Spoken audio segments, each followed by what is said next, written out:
Database.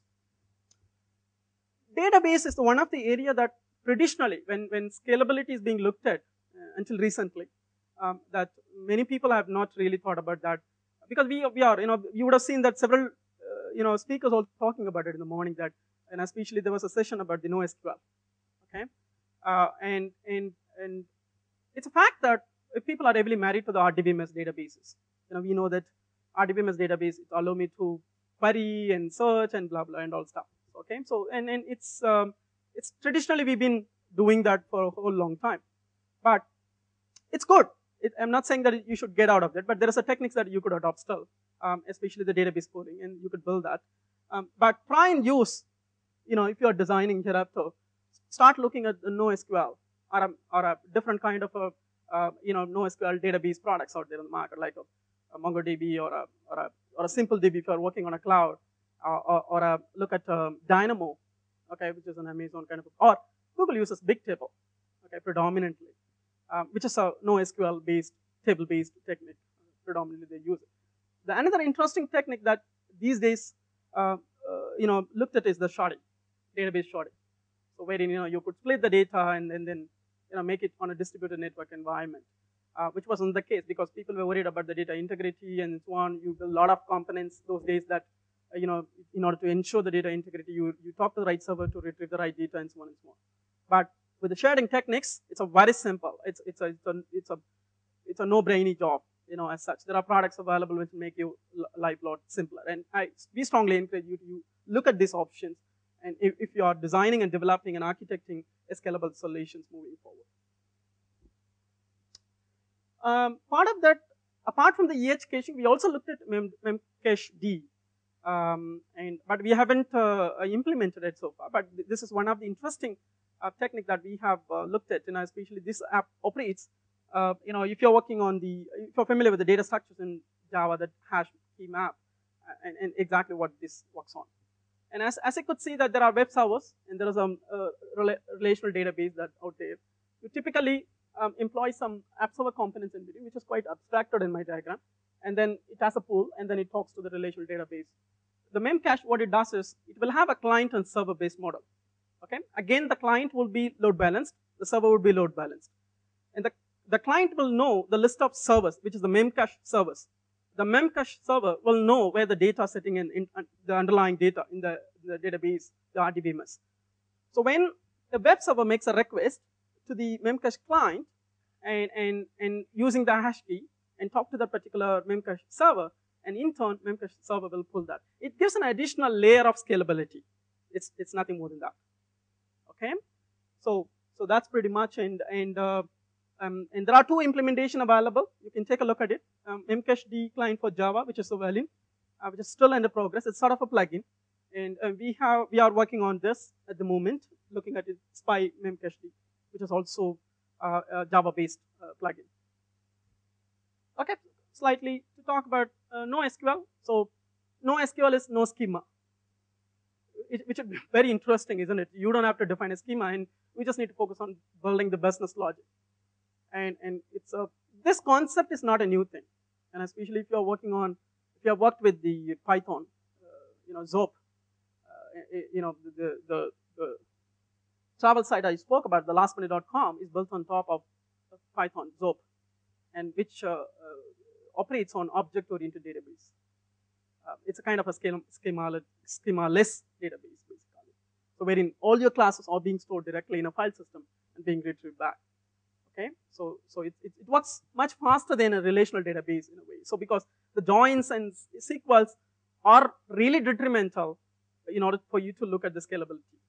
Okay, these are not really recommended. And then auto sharding, elasticity, you know that is the cloud. And with the cloud in mentioned, then this is one of the core selling point for the cloud, that auto sharding. Okay, so the elasticity capability that it could bring in. And some of the products which I could talk about is the Bigtable and Dynamo. So these are the big guys in the industry that they use today. Okay, so after this all exercise and stuff like this, our customer, this is relatively, it's a stripped down version of the architecture. For the confidentiality reason, we haven't brought in everything. So as you could see, this typical internet, and wherein it's load balance servers, and then you have a clustered app server sitting up there, and wherein you have a distributed cache, which is nothing but cache, which we have used, and then you have a data sources which uses the connection pool, talks to the multiple databases. It's a very simple architecture, as you could see that, but this allows a tremendous amount of scalability for my customer. And we are actively looking at Memcached for the improvement of the performance and other reasons. And we're currently serving close to about almost at this point in time 200K users as we speak today. So we need to wait and watch whether this technique can scale up to 750K, which was their goal. And we are still working with it for your information. Okay, so these are the only options available. There are various techniques available, especially when you look at the scalability, not just about not restricting ourselves to load balancing and hardware. So looking at the software side, load balancing is the one of the technique. As you could see that you could do a vertical scaling and then a horizontal scaling. And then you could also do the caching and replications, which you will implement, like a distributed caching or a cluster caching or a local caching implementation. You also look at the partitioning. Partitioning is another very interesting observation that wherein you with the same space, you create a logical separations and then try and work with that as if it creates a physical separation. Parallelism and Java is a multi-threaded system, as you know. There are languages. That's where the language support is very crucial in terms of implementing the scalability. Because the modern systems are having multiple process, quad core or multi-core or a symmetric process and so on and so on. So Java very straightforwardly leverage those capability in order to compute do a multiple parallel computing and so on and so on. Redundancy you could think about. Record processing, which is another interesting thing, and how do you manage the request processing, which involves the connection management and then the data marshalling and then the request servicing. So this is the entire round trip in a typical environment. So the connection manager is the key. How do you manage the number of connections that you create? You need to be careful about using the sessions and so on. So there was a gentleman, somebody asking in the morning that the J session and HTTP session. Imagine if you're storing the value in a multiple servers in a clustered environment, and the session management will become really complex for you. So you need to be very careful while using it. I'm not saying you shouldn't use it, but apply some best practices out there. Asynchronous messaging, as I spoke about, multi-threaded, and then the session management, as you could see there. We just want to end with some tips out of our experience. I hope this will help you in terms of going a long way. Scale with the hardware, vertical, horizontal as needed. So look at the hardware as the one of the contingency. So, but that's not the ultimate solution. But given a chance, you could expand vertically or horizontally. Caching is the key. And the first thing you should look at is how am I storing and retrieving the data? Am I doing a lot of write to the database and less read versus doing a lot of read versus write? Then implement a caching there. You could look at it. So like do cache all of your site static content. For example, the e-commerce site, predominantly what they store is the static contents is product details and other things are being stored in a database typically. And it could be cached very well, like a CDN, like an Akamai or other techniques that you could use to improve the scalability and the performance out there. Do cache static lookup data. If you're looking up for a particular data, you please cache that as well. And use connection pooling heavily. And consolidate the business logic and on a dedicated server. Please. And this is very critical.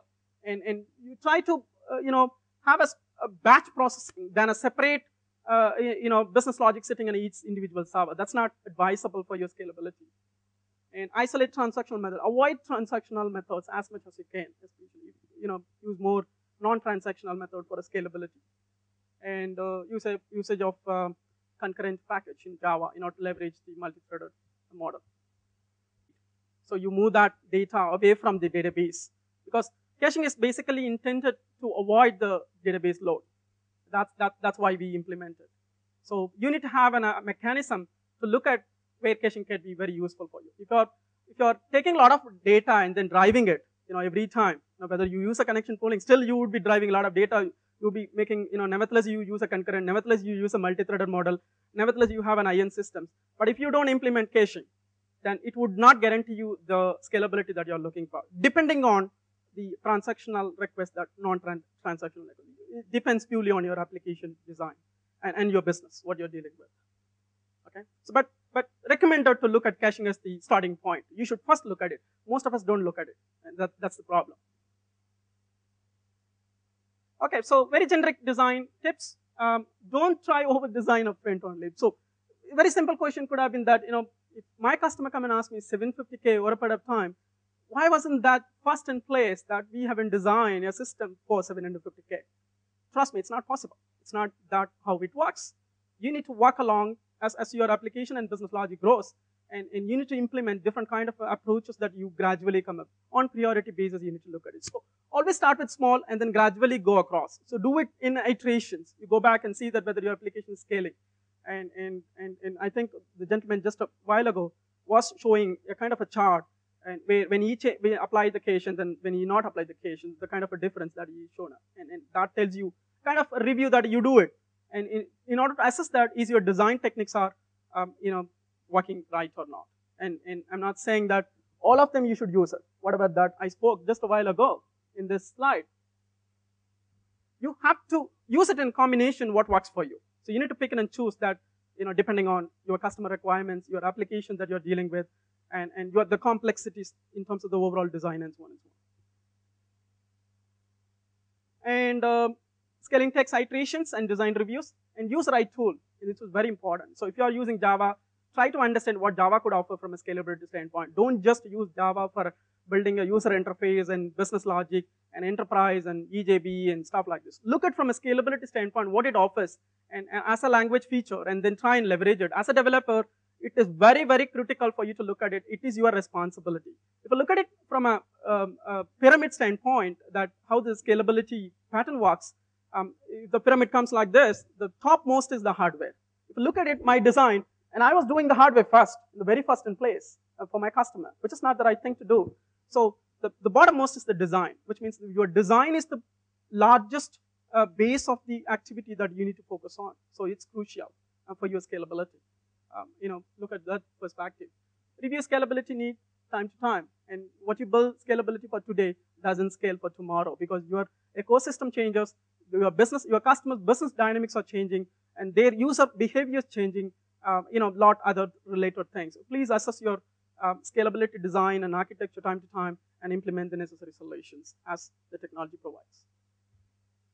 That's all I have to say today. Thank you so much for patiently listening, and I hope I helped you to address some of the scalability issues. And if you have a specific questions or concerns or solutions that you are looking at, or problems that you want us to help you, please do write to me. And I can drop my email ID with Krishnan. And then I take opportunity to thank Krishnan as well for giving this wonderful opportunity to speak here.